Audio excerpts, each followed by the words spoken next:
Mulai ya. Ntar saya share screen dulu. Untuk materi kali ini simpel sih teman-teman. Ini juga nggak berkaitan dengan anatomi, tapi lebih berkaitan dengan sedikit biokimia dan fisiologi. Kalau masalah fisiologi, asal kalian bisa bayangkan prosesnya, itu biasanya nggak perlu effort banyak untuk menghafal. Jadi beda sama anatomi, nanti sistem belajarnya untuk yang fisiologi ya. Oke, sebentar.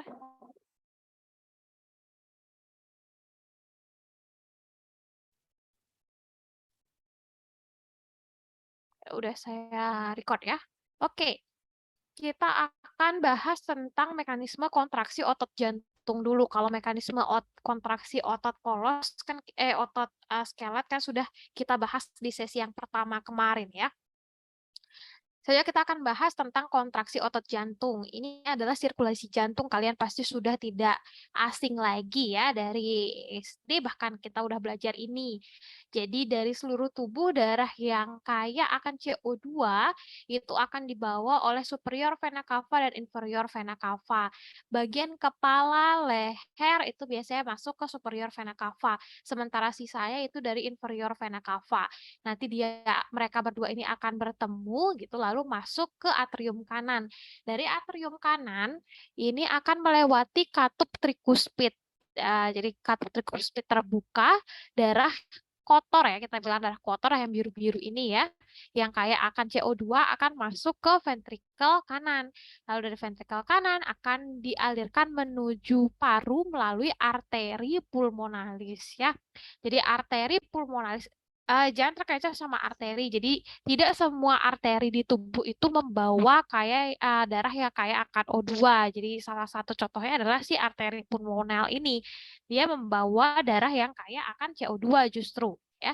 Nanti di alveolus paru akan terjadi pertukaran udara, pertukaran gas gitu ya, sehingga darah yang melewati alveolus itu datang bawa CO2, keluar dari alveolus itu akan membawa O2. Darah yang sudah kaya akan O2 itu akan masuk kembali ke jantung dari paru melalui vena pulmonal.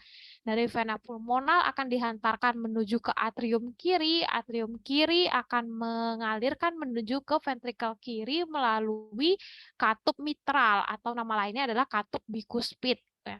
Dari ventrikel kiri itu akan memompakan darah ke seluruh tubuh melalui aorta.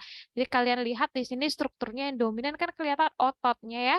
Dinding ototnya pada ventrikel kiri itu jauh lebih tebal dibandingkan dengan dinding otot yang ada di ventrikel kanan gitu. Karena kalau ventrikel kanan kan cuma memompakan ke paru saja, sementara untuk ventrikel kiri itu memompakannya ke seluruh tubuh.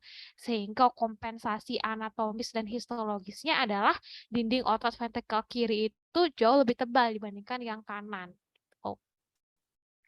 Oke, untuk histologi otot jantung ini udah dibahas sama Kak Tata ya. Jadi otot jantung itu terdiri dari sinsisium. Dia otot jantungnya nggak berdiri sendiri-sendiri gitu ya. Karena dia merupakan percabangan fiber yang bercabang lagi. Jadi kesannya itu seolah-olah mereka menjadi satu. Cuman sinsisium di otot jantung ini nanti dia akan bisa dipisahkan melalui intercalating disc-nya ini gitu ya. Oke, intercalating disc ini kalau dibilang memisahkan juga ambigu karena dia bisa dibilang dalam tanda kutip memisahkan, dia bisa dibilang juga dalam tanda kutip menghubungkan si intercalating disc-nya ini. Oke, selanjutnya kita akan bahas tentang potensial aksi. Sebetulnya, secara garis besar potensial aksi untuk di otot jantung maupun di otot skelet itu sama saja, cuman ada beberapa poin yang agak berbeda, membedakan dari otot skelet sama otot jantung ya. Di fase 0 kita kalian baca ini sambil lihat grafiknya ya, cocokkan di sana. Fase 0 namanya adalah fase depolarisasi. Jadi fase 0 ini adalah bagaimana si sel saraf itu akan berusaha mencapai potensial aksi, gitu kan ya. Kalau sudah mencapai threshold dari potensial aksi, maka baru saraf itu bisa tereksitasi. Saraf tereksitasi bisa dia kayak yang kemarin itu loh teman-teman ya, di neuromuscular junction itu, kalau sel sarafnya, sel neuronnya itu sudah tereksitasi mencapai potensial aksi, baru sel sarafnya itu bisa mengaktifasi sel otot, seperti itu ya.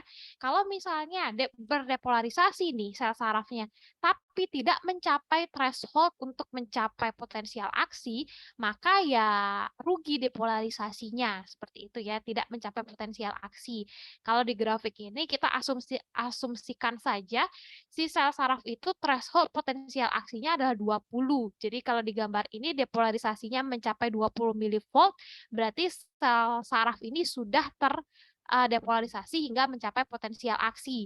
Sehingga depolarisasi dari sel saraf ini bisa mengaktifasi si sel muscle, seperti itu ya. Oke, apa yang terjadi pada fase 0 atau fase depolarisasi ini? Pada fase depolarisasi, yang terbuka itu adalah channel sodium, teman-teman ya, natrium.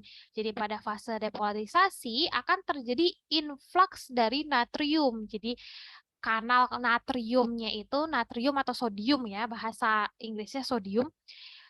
Kanal itu akan terbuka dan natrium dari luar sel itu akan masuk ke dalam sel. Jadi kalian ingat nama fasenya, eee, kanal apa yang terbuka dan apakah dia keluar atau masuk, dan apakah dia akan meningkatkan potensial membran dari sel saraf atau tidak, itu yang perlu kalian pahami, ya.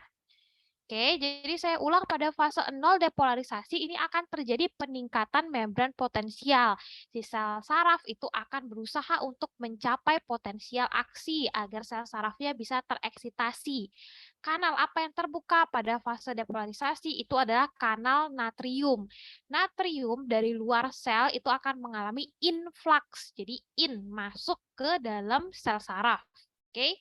Nah, setelah sudah mencapai potensial aksi, sudah tereksitasi sel sarafnya ini sudah mengaktifasi sel massa melalui neuromuscular junction, sel sarafnya itu nggak akan terus dia terdepolarisasi. Setelah depolarisasi, kalian belajar pas waktu SMA, pasti ada repolarisasi. Jadi, potensial membrannya dari sel saraf itu akan mulai turun, seperti itu ya. Pada fase repolarisasi itu si kanal natrium akan tertutup, oke. Jadi tidak akan ada influx dari natrium ke dalam sel lagi. Yang terbuka itu adalah kanal potasium atau kalium. Kalium itu dia ke arah luar, teman-teman ya, outward. Jadi pada saat repolarisasi, kanal potasium keluar, kalium yang dari dalam sel itu keluar ke luar sel seperti itu ya. Jadi pada fase repolarisasi, kanal natrium yang tadinya terbuka saat depolarisasi itu menutup, yang jadinya terbuka sekarang adalah kanal potasium atau kalium. Nanti arahnya itu adalah outward. Jadi kalium yang dari dalam sel itu akan keluar sel seperti itu ya. Nah, di sini hati-hati inilah yang membedakan antara sel otot skelet sama sel otot jantung. Kalau misalnya sel otot skelet, tidak ada istilah initial repolarization, rapid polarization, dan plateaunya ini ya. Jadi begitu setelah selesai mencapai potensial aksi, selesai dia tereksitasi, kalau otot skelet itu akan langsung terjadi repolarisasi cepat hingga mencapai resting membran potensial, potensial membran istirahat, gitu ya. Itu kalau di otot skelet. Nah, tapi kalau di otot jantung, karena otot jantung itu nggak seperti otot skelet, teman-teman. Kalau otot skelet, kita perintahkan dia untuk bergerak, baru dia bergerak. Kan occasionally aja dia pergerakannya gitu ya. Nggak membutuhkan kontraksi yang harus hemat energi dan terjadi terus-menerus. Nah, kalau otot jantung itu kan kontraksinya terus-menerus kan. Kontraksi, relaksasi lagi, kayak gitu. Jadi sepanjang waktu dia diharuskan untuk mengalami siklus cross bridge-nya itu gitu kan ya. Sehingga Tuhan itu sudah mendesain kalau sel otot jantung itu lebih hemat energi. Gimana caranya biar dia lebih hemat energi? Melalui fase platunya ini, teman-teman, plateunya ini ya. Fase 2. Jadi, pada sel otot jantung, repolarisasinya itu tidak langsung mencapai membran potensial istirahat. Pada fase 1 ini dikit banget ya di inisial repolarisasi, ini terjadi repolarisasi sehingga membran membran potensial sel sarafnya itu turun. Cuman turunnya sedikit. Nah, setelah inisial repolarisasi akan ada fase namanya plateu. Karena namanya plateu itu pasti datar, teman-teman, kayak fase 2 ini gitu ya. Jadi membran potensial yang anggaplah ini 10 milivolt gitu ya, dipertahankan selama beberapa saat gitu ya, selama beberapa periode. Fungsinya adalah untuk mempertahankan eksitasi sel sarafnya sehingga sel sarafnya ini bisa tetap mengaktifasi sel masal dalam satu siklus potensial aksi seperti itu ya. Jadi satu siklus potensial aksi itu akan menghasilkan kontraksi sel otot jantung yang lebih lama dan lebih maksimal. Kayak gitu maksudnya. Ada si fase plateu ini gitu. Ini diperlukan agar sel otot jantung itu nggak cepat capek untuk mengulang siklusnya untuk mengkontraksikan si sel otot jantung kayak gitu ya. Jadi lebih lama dipertahankan siklusnya itu. Nah, setelah dipertahankan platiu selama beberapa saat, baru akan ada rapid repolarization. Kalau pas waktu rapid repolarization ini ya seperti repolarisasi yang terjadi pada otoskelet. Langsung dia turun sekali membran potensialnya untuk mencapai di fase 4, untuk mencapai resting membran potensial, potensial membran istirahat. Ya. Tuh, pada saat rapid repolarization itu sama hal yang terjadi dengan initial repolarization. Jadi yang keluar itu adalah si potasium. Yang terbuka adalah kanal dari potasium atau kalium. Nah, pada saat plateu, apa yang terjadi? Yang plateu ini tidak terjadi pada otot skelet ya. Pada saat plateu itu kanal kalsium terbuka, teman-teman. Uh, Adanya influx dari kalsium masuk ke dalam sel otot jantung itu akan menurunkan permeabilitas dinding sel saraf terhadap kalium ya. Permeabilitas ini tahu ya teman-teman ya. Permeabilitas itu adalah kemampuan suatu membran untuk mengalirkan ya, memasukkan atau mengeluarkan suatu substance gitu. Kalau misalnya permeabilitasnya dibilang turun, berarti kemampuan si membran sel saraf itu untuk memasukkan atau mengeluarkan kalium itu menurun seperti itu. Nah, itulah yang dilakukan oleh kalsium. Seharusnya pada repolarisasi kaliumnya itu kan keluar. Kanal kaliumnya terbuka, kalium keluar gitu kan. Nah, sekarang untuk mempertahankan potensial membran agar tidak langsung sampai turun jatuh sekali sampai mencapai resting membran potensial, dibukalah kanal kalsium. Kalsiumnya masuk ke dalam sel saraf. Kalsiumnya masuk ke dalam sel saraf, banyak ada kalsium di sel saraf, inilah yang akan mengakibatkan permeabilitas terhadap kaliumnya itu turun. Sehingga kanal dari kaliumnya yang tadinya terbuka untuk mengeluarkan kalium itu jadi tertutup pada fase plateu. Nah, setelah beberapa saat fase plateu, nanti si kanal kalsium ini akan menutup dengan sendirinya. Kalau kanal kalsiumnya sudah menutup, berarti tidak ada lagi aliran kalsium dari arah luar sel ke dalam sel, seperti itu kan. Nanti akan kembali permeabilitas membran sel saraf ini terhadap kalium, sehingga si membran sel saraf ini akan mampu lagi untuk mengeluarkan kalium seperti itu. Kaliumnya keluar ya terjadilah rapid repolarisasi. Rapid itu cepat ya. Jadi begitu kanal kaliumnya terbuka, permeabilitasnya tinggi terhadap kalium, kaliumnya akan cepat sekali keluar dari sel sehingga membran potensialnya si sel saraf itu akan turun secara drastis dan cepat untuk mencapai fase 4. Nah, fase 4 ini di berapa nih? Min 90 ya, min 90 milivolt. Jadi itu adalah potensial istirahat dari membran. Gitu ya teman-teman ya, paham kurang lebih ya fase-fase ini ya. Yang membedakan itu adalah fase plateu-nya ini. Yang terjadi pada fase plateu yang tidak terjadi pada otoskelet adalah ini. Terbukanya kanal kalsium ya. Oke, selanjutnya untuk excitation, contraction, coupling dari sel otot jantung ini juga ada beberapa perbedaan teman-teman. Kalau kalian ingat, ini perbedaannya sedikit ya. Kalau kalian ingat di pembahasan yang sebelumnya ya, T-tubul itu akan membantu untuk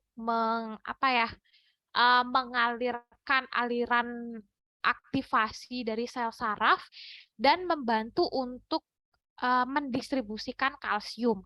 Kalau sel otot skelet, asal kalsium yang dijadikan sesajen terhadap troponin itu hanya dari SR ya, sarkoplasmik retikulum saja. Sementara kalau untuk sel otot jantung sumber kalsiumnya itu bukan cuma dari sarkoplasmik retikulum saja, teman-teman. Jadi sumber kalsiumnya ada dari ekstraselular fluid ya, dari cairan ekstraselular yang berada di luar sel otot jantung ini juga menjadi sumber dari kalsium. Sehingga sel otot jantung itu memiliki kanal kalsium yang menghadap ke ekstraselular fluid, ke cairan ekstraselular ya.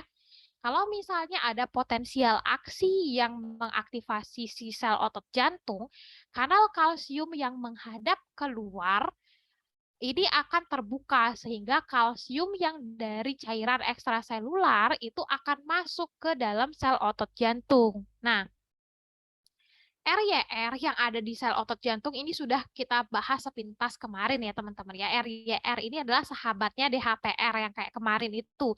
Dan RYR pada otot jantung dan otot skelet itu tipenya berbeda. Kalau RYR di otot skelet itu tidak dependen terhadap kalsium. Jadi sudah teraktivasi oleh potensial aksi sel saraf. Setelah itu DHPR teraktivasi, RYR teraktivasi, langsung bisa membuka kanal kalsium di sarkoplasmik retikulum sehingga kalsium bisa menjadi sesajen untuk troponin. Kan itu yang terjadi pada sel otot skelet gitu kan. Kalau pada sel otot jantung, RYR-nya ini dia dependen terhadap kalsium. Jadi RYR ini hanya akan membuka kanal kalsium pada sarkoplasmik retikulum kalau dia sudah berikatan dengan kalsium yang lain. Seperti itu. Loh, dari mana dapat kalsiumnya Kak Astari? Kan sarkoplasmik retikulumnya belum kebuka karena RYR-nya belum teraktivasi. Ya, dari yang tadi, teman-teman. Kan si sel otot jantung itu memiliki kemampuan untuk menguptake kalsium dari ekstraselular fluid ke dalam selnya melalui kanalnya ini, gitu kan ya. Jadi kalsium yang diambil dari ekstraselular fluid inilah yang akan berikatan dengan RYR untuk mengaktifasi RYR sehingga DHPR dan RYR ini akan bisa bekerja bersama dan membuka kanal kalsium pada sarkoplasmik retikulum sehingga nanti kalsium dari sarkoplasmik retikulum ini dia akan bisa menjadi sesajen untuk troponin kayak gitu kan ya. Gitu ceritanya teman-teman. Jadi itu perbedaannya. Kalsium, sumber kalsiumnya itu bukan cuma dari sarkoplasmik retikulum pada otot jantung. Jadi dari cairan ekstraselular juga gitu ya. Nah, pada saat relaksasi sel otot, kalsiumnya ini kan sudah lepas dari troponin gitu kan. Loh, terus kalsiumnya ini kalau misalnya di sel otot skelet kan langsung masuk ke sarkoplasmik retikulum, sesimpel itu aja ya. Karena sumber dari kalsium di kontraksi otot skelet itu cuma dari sarkoplasmik retikulum saja. Nah, kalau di otot jantung kayak gimana? Jadi ya dikembalikan lagi ke asal muasalnya teman-teman. Kalsium yang berasal dari sarkoplasmik retikulum itu akan kembali ke sarkoplasmik retikulum melalui kanalnya. Tapi untuk memasukkan kalsium ke sarkoplasmik retikulum itu transportnya bersifat aktif. Jadi perlu ATP ya.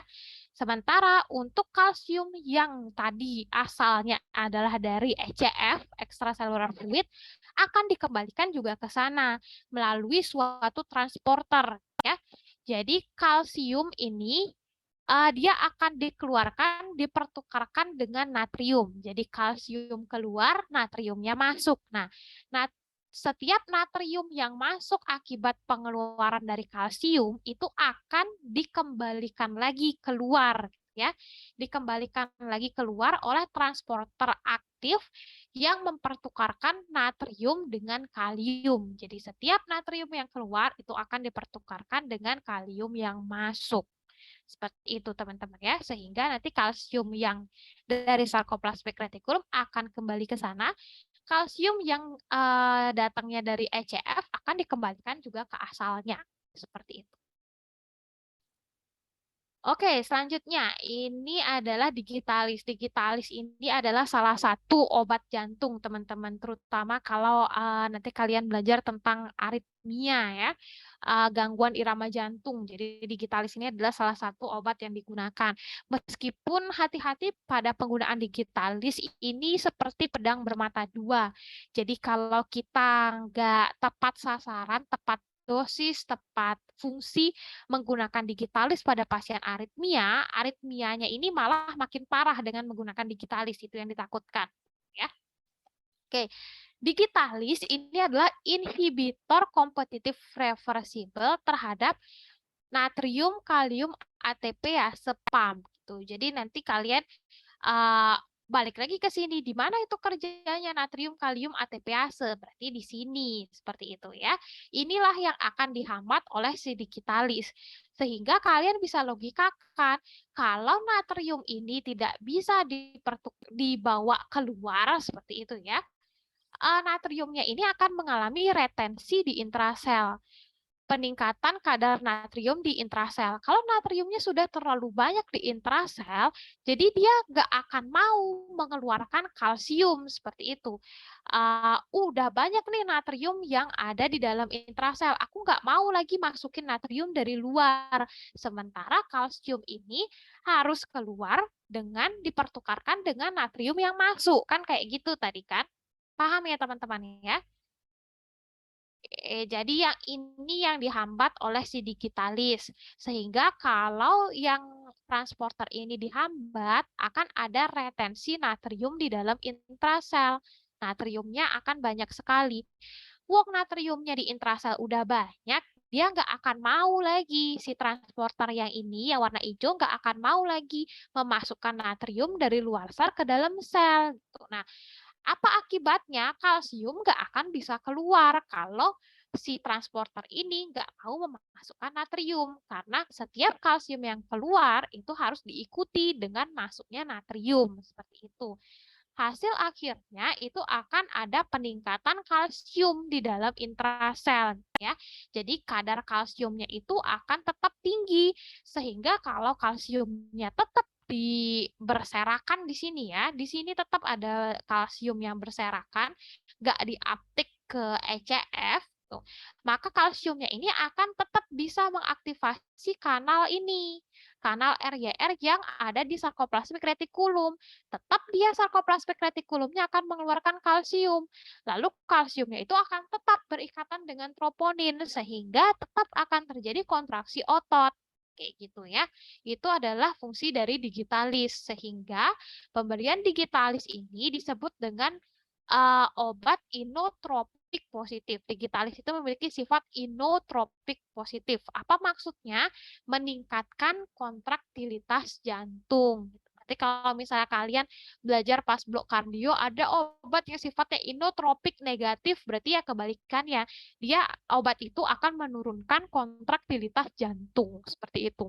Sampai di sini aman teman-teman ya.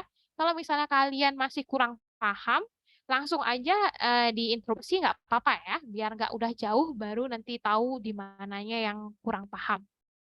Oke. Itu digitalis. Selanjutnya adalah CCB atau calcium channel blocker. Nah, calcium channel blocker ini akan berikatan pada calcium channel yang berlokasi di sini. Silakan dibaca ya, otot polos vaskular, miosit jantung, di SA node dan AV node seperti itu. Kalau yang ini dihambat, si kanal kalsiumnya ini yang dihambat seperti itu, Jadi nanti nggak akan bisa ada influx kalsium yang digunakan sebagai sesajen untuk troponin. Tuh. Kalau nggak ada sesajen untuk troponin, maka ya nggak akan bisa berkontraksi jadinya otot itu, gitu kan. Jadi di pembuluh darah perifer, di pembuluh darah di pinggir-pinggir itu akan terjadi vasodilatasi.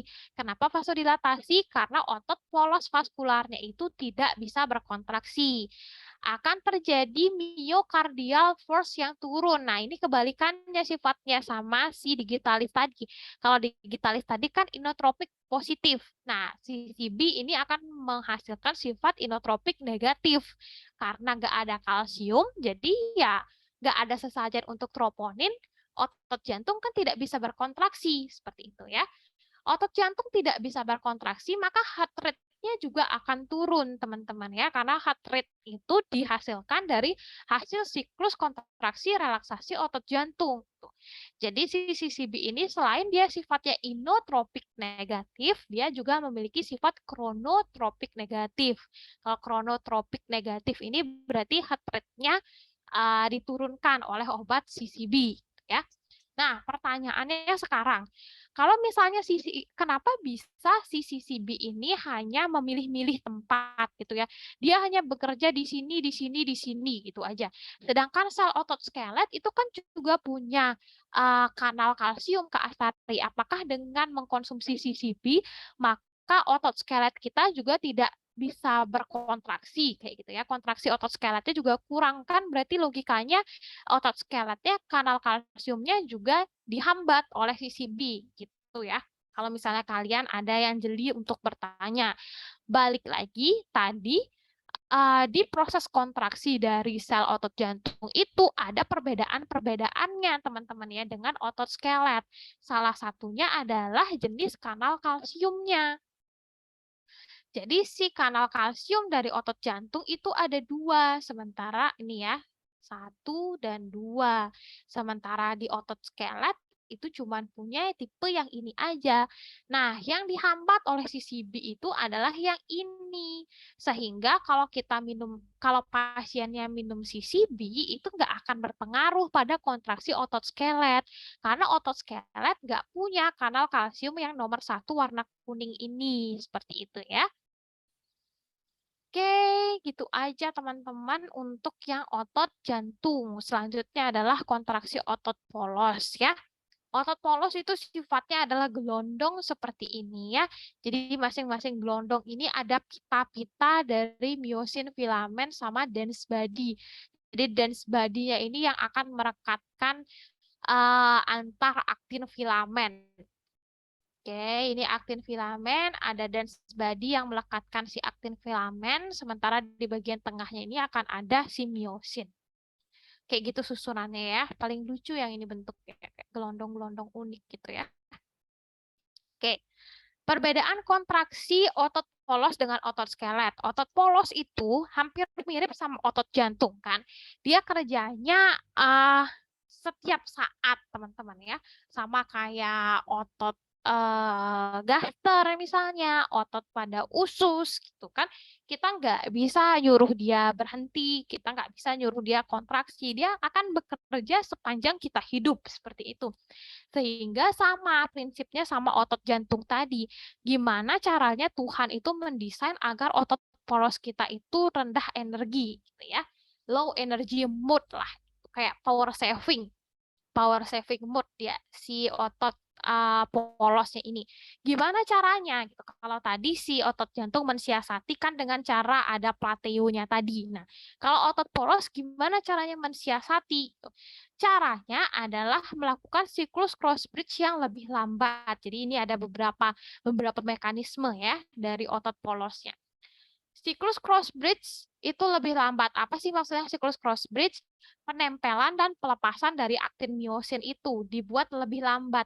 Sehingga satu siklus cross bridge itu kontraksi otot polosnya lebih lama. Penempelan kencannya aktin dan miosin itu durasinya lebih lama, teman-teman, dibandingkan dengan durasi kencannya si otot skelet. Jadi kalau kencannya si aktin dan miosin ini lebih panjang, maka durasi kontraksi dari otot itu juga akan lebih panjang, kayak gitu kan ya. Jadi kalau bisa dipertahankan lebih panjang, maka mancan lagi dia siklus yang lain gitu, lebih lama, lebih hemat sama ATP jadinya, gitu maksudnya ya. Nih, aktivitas ATPase-nya jadi lebih rendah. ATPase itu kan yang memecah ATP untuk menjadi ADP dan P gitu, untuk mempersiapkan si kepala miosin untuk berangkat kencan tuh loh teman-teman gitu. Jadi proses attachment, release dan reattachment-nya itu lebih panjang durasinya gitu ya. Jumlah prosesnya itu jadi lebih sedikit dibandingkan dengan jumlah siklus yang dimiliki oleh otot skelet. Kebutuhan energi untuk kontraksinya rendah, yaitu tadi karena siklus cross bridge-nya itu lebih lama. Kekuatan kontraksi maksimalnya lebih besar. Kenapa bisa lebih besar? Karena lebih lama kontraksi otot itu dipertahankan. Jadi kalian bayangkan satu sarkomer itu dibuat memendek, dipertahankan lebih lama memendeknya. Ini kita nggak ngomongin cuma 1-2 sarkomer, tapi jutaan sarkomer bersamaan memendek dalam jangka waktu yang agak lama, lebih lama dibandingkan otot skelet. Pasti kekuatan kontraksinya jadi jauh lebih besar dibandingkan dengan otot skelet yang sekedar kontraksi dalam beberapa milisecond, habis itu relaksasi lagi gitu kan. Terus ada juga yang namanya stress relaxation dan reverse stress relaxation. Ini gampangnya kalian bayangkan aja otot polos dari kandung kemih, teman-teman ya. Kalau misalnya kalian nahan kencing, volume urin yang di dalam kandung kemihnya itu kan jadi meningkat. Sehingga mau nggak mau otot polos yang ada di kandung kemih itu harus di stretching gitu ya. Apa namanya, terrelaksasi jadinya dia kan. Tekanan begitu nih misalnya kalian pipis itu udah dirilis volumenya, volume di dalam kandung kemih itu sudah minimal, saat itu pula tekanan otot di kandung kemihnya itu akan normal lagi seperti itu ya. Jadi ada stress relaxation ini pada saat ada volume besar yang harus ditampung, dan reverse stress relaxation ini adalah ketika volumenya itu sudah dirilis sehingga tidak perlu lagi ada tekanan tinggi untuk menahan volumenya itu gitu. Oke, ini dia ya, ini dah maksudnya pemanjangan siklus cross bridge teman-teman ya. Ada namanya latch state. Jadi latch state-nya inilah yang diperpanjang oleh otot polos. Apa maksudnya latch state? Jadi pada saat si kepala miosin ini menempel, latch itu kan menempel ya, menempel pada si aktin, itulah namanya latch state. Jadi itu yang dipertahankan lebih lama sehingga tidak mengkonsumsi banyak ATP dan mampu mempertahankan tonus otot dalam jangka waktu yang lebih panjang. Gitu. Oke, selanjutnya mekanisme kontraksi dari otot polos itu agak berbeda sama otot jantung, teman-teman ya. Kalau pada otot polos itu ada dua kanal kalsium juga. Kanal kalsium yang menghadap ke extracellular fluid dan kanal kalsium yang menghadap ke SR. Tuh. Dua-duanya ini akan mengakumulasikan kalsium di intrasel. Oke. Kalsium yang didapatkan dari ECF dan dari SR itu akan berikatan dengan kalmodulin namanya ya, atau CAM. Nah, kalau modulin yang sudah berikatan dengan kalsium itu akan mengaktifasi MLCK namanya. MLCK itu myosin light chain kinase. Fungsinya dari MLCK ini adalah untuk mengambil ATP lalu memecah ATP itu menjadi ADP plus P. Jadi ini adalah myosin yang sudah siap untuk kencan sama si aktin kan, sudah dalam kondisi phosphorylated myosin. ATP sudah dipecah menjadi ADP plus P. Itulah fungsinya dari MLCK ya, mempersiapkan myosin untuk siap berkencan dengan aktin seperti itu. Oke, sampai sini aman teman-teman ya. Begitu nanti phosphorylated myosin ini bertemu dan kencan dengan aktin ya sudah akan terjadi kontraksi otot. Ini adalah jalur yang dependen kalsium. Dependen itu maksudnya adalah sangat bergantung. Kalau nggak ada kalsium berarti dia nggak jalan. Sementara ada jalur kontraksi lain yang sifatnya independen terhadap kalsium. Kalau independen berarti dia mandiri. Itu nggak ada, gua nggak apa-apa. Kayak gitu. Jadi kalsium nggak ada, gua masih bisa kontraksi. Gitu maksudnya. Adalah jalur kontraksi independen ini. Kalau jalur kontraksi independen kalsium itu pelaku utamanya itu adalah ROA. Jadi ROA yang berikatan dengan guanosin difosfat ini dalam bentuk inaktif. Begitu ROA-nya ini nanti berikatan dengan guanosin trifosfat, maka dia akan dalam bentuk aktif. Jadi ROA ikatan dengan GTP, dia akan aktif. Gitu. Nah, ROA yang dalam bentuk aktif ini, dia akan menargetkan rokinase. Dia mengaktifasi si rokinase ini. Ya. Rokinase ini fungsinya adalah untuk menginhibisi ya si MLC fosfatase gitu. Jadi oleh rokinase si MLC fosfatase ini ditambahkan gugus fosfat lagi. MLC fosfatase ini kalau ditambahkan gugus fosfat dia justru akan menjadi inaktif. Inilah yang dicari oleh ROA. Karena kenapa? MLC fosfatase namanya aja fosfatase gitu ya. Jadi dia ini menghancurkan ikatan fosfat, teman-teman. Kalau MLC fosfatasenya ini dalam bentuk aktif, MLC yang sudah berikatan dengan fosfat itu akan dipisahkan fosfatnya gitu. Ya ini loh teman-teman ya. Nih, sama MLCK nih. Kalau MLCK ini kan dia mengikat fosfat di kepala miosin gitu kan. Nah, inilah yang dihancurkan ikatan ini oleh si MLC fosfatase itu gitu. Jadi kalau udah nggak ada ikatan fosfat di sini ya berarti miosinnya ini nggak siap untuk kencan kan akhirnya nggak bisa dia kontraksi gitu kan. Nah, oleh si rokinase, si MLC fosfatase yang memecah ikatan fosfat inilah diinaktivasi sehingga si kepala miosin itu akan tetap dia membawa gugus fosfat sehingga sehingga sel otot itu tetap bisa kontraksi seperti itu meskipun belum ada kalsium lain yang masuk. Jadi siklus yang awalnya dependen kalsium itu dipertahankan oleh jalur kontraksi independen kalsium. Sehingga meskipun nih nggak ada kalsium, tetap masih bisa kontraksi sel otot polosnya itu. Karena dipertahankan dia kontraksinya. Kayak gitu teman-teman ya. Oke, agonis aktivasi kontraksi. Nah, siapa aja nih yang menjadi sinyal untuk mengaktifasi jalur ini? Itu ada norepinefrin, ada angiotensin 2 namanya, dan ada endotelin 1. Ingat norepinefrin ya, itu rasanya yang ditanyakan kalau di tahun lalu. Oke, selanjutnya itu adalah kontraksi otot polos. Gimana kalau relaksasi otot polos? Kalau relaksasi otot polos ya sama aja kebalikannya sama proses yang tadi jadinya gitu teman-teman ya. Kem yang awalnya berikatan dengan kalsium itu akan saling melepaskan diri, putus nih mereka. Kalsium itu akan dikembalikan ke asalnya, sementara kem ya sudah tetap di intraselular seperti itu ya.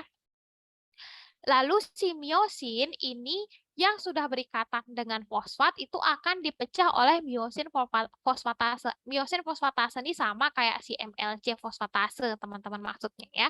Jadi akan ada MLC fosfatase yang akan memecah ikatan antara kepala miosin dengan fosfat.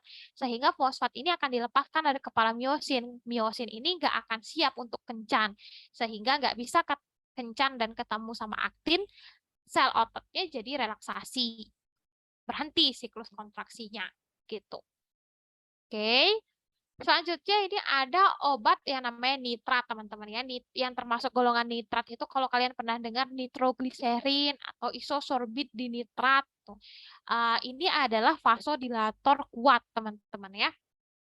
Fungsinya adalah untuk memvasodilatasi, melebarkan pembuluh darah. Gimana cara kerjanya mereka ya?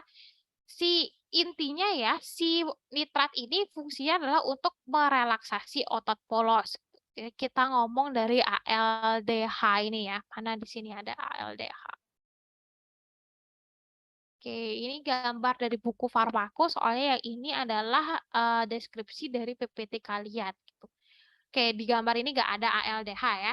Jadi intinya ada substance yang namanya ALDH2 dan ALDH3. Nah, kedua substance ini dia ada di dalam tubuh, teman-teman. Nah, fungsinya adalah untuk melepas ion nitrit dari obat-obatan ini. Baru masuk ke dalam tubuh, obat-obatan ini tidak langsung serta-merta merilis ion nitrit. Jadi ion nitrit yang ada dikandung dalam kedua obat ini baru akan dirilis kalau sudah ada ALDH2 dan ALDH3. Nah, nanti ion nitrit yang dikandung oleh kedua obat inilah yang berfungsi untuk memvasodilatasi. Ion nitrit itu akan diubah menjadi NO, teman-teman, atau nitric oxide ya. Ini dia. Nih, ion nitrit yang dikandung oleh NTG dan ISDN itu akan dikonversi menjadi NO, nitric oxide. Nah, fungsinya dari NO ini dia akan bergabung dulu dan mengaktifasi guanylyl siklase. Jadi guanylyl siklase ini akan berfungsi untuk memproduksi CGMP, namanya siklik guanosin monofosfat. Dari mana dapatnya CGMP? Dari GTP yang dikonversi oleh guanylyl siklase. Jadi guanylyl siklase yang diaktifasi oleh nitric oxide ini fungsinya untuk merubah GTP menjadi CGMP. CGMP ini fungsinya adalah untuk mengaktifasi miosin fosfatase. Sehingga nanti si kepala miosin yang awalnya memiliki fosfat itu fosfatnya akan dibuang, ya. Miosin light chain yang awalnya berikatan dengan fosfat, fosfatnya akan dihilangkan dari kepalanya itu sehingga miosinnya jadi sendiri deh, jomblo jadinya dia. Jadi miosin light chain saja. Nah, kalau miosinnya jomblo seperti ini ya berarti dia tidak siap kencan sama si aktin gitu kan ya. Kalau udah nggak siap kencan ya berarti nggak akan kencan sehingga tidak akan terjadi kontraksi. Otot polos itu akan jadi relaksasi kayak gitu teman-teman ya. Itu adalah untuk MOA ini mechanism of action ya. Nanti kalian kalau belajar farmako itu pasti sering dengar kata itu ya. Oke, selanjutnya untuk mekanisme ekskresi keringat ini sama aja kayak yang sebelumnya, teman-teman ya. Ini cuma pengulangan saja. Saya rasa kalian masih gres ingatannya karena baru banget waktu ini ya. Terus kuis anatomi ini juga loh ya, Kak. PPT yang saya share kalian itu sudah ada kunci jawabannya, teman-teman ya. Oke, nanti kuis anatomi ini silakan dicoba dijawab, tapi setelah materi sesi 3 ya. Karena di materi sesi 3 sama saya itu selain kita bahas tentang pemeriksaan fisik, kita akan bahas sedikit tentang anatomi ekstremitas superior rasanya. Gitu. Nah, pengalaman di kakak tingkat kalian yang sekarang semester 3, pada saat diskusi tentang pemeriksaan fisik itu, malah saya nggak siapkan video di awal gitu. Jadi saya benar-benar jelasin kayak kalian sekarang ini. Nah, akhirnya durasi bimbingannya jadi panjang sekali dan mereka juga belum terlalu kebayang kayak gimana cara uh, pemeriksaan fisiknya. Karena pemeriksaan fisik itu sebetulnya belajar hands on baru cepat nangkep teman-teman, bukan dijelasin seperti ini. Jadi nanti akan saya siasati biar kita nggak terlalu panjang, biar kalian nggak sampai bosan gitu ya untuk belajar anatomi di materi kedua. Saya akan carikan videonya, kalian tonton videonya sambil baca slide-nya sebelum kita sesi bimbingan ya. Nanti pada saat sesi bimbingan, kalian siapkan pertanyaan yang mana saja pemeriksaan fisik kalian yang masih bingung. Jadi nanti pas waktu sesi bimbingan, kita akan bahas yang kalian bingung saja sehingga durasi bimbingannya nggak akan panjang gitu ya. Itu sih yang jadi pelajaran saya pas waktu tahun lalu membimbing kakak tingkat kalian kayak gitu. Makanya itu tak tunda dulu, saya belum sempat nyari link YouTube yang bagus soalnya untuk pemeriksaan fisik. Gitu teman-teman. Jadi untuk yang materi ini, apakah kira-kira ada yang ditanyakan? Terutama yang fisiologi ini ya. Sementara masih aman, Kak. Oke, sementara masih aman ya. Nanti kapanpun menjadi tidak aman, silakan di PC teman-teman ya. Terus yang ngechat saya tuh kadang-kadang kebanyakan teman-teman. Jadi kadang saya lupa balasnya dan chat kalian tenggelam. Jadi kalau misalnya kalian merasa chatnya belum dibales gitu ya, chat aja lagi biar chat kalian naik lagi gitu ya. Oke, kalau misalnya memang tidak ada yang ditanyakan dulu, saya akhiri sampai di sini bimbingannya teman-teman.